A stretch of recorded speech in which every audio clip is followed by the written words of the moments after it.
Eu sou o bicho do mato, a flor pantaneira. Eu sou a savana, a serpente, a palmeira, o cheiro do verde que vem da floresta.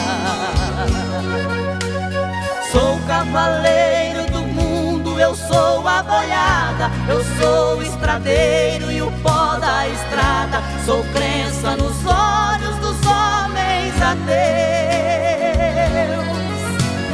Quem me devasta, me fere, me caça, me extingue, me arranca as raízes, não deixa que eu vingue. Não pode se ver no espelho de Deus. Eu sou a natureza, indefesa, não me trate assim. Eu sou a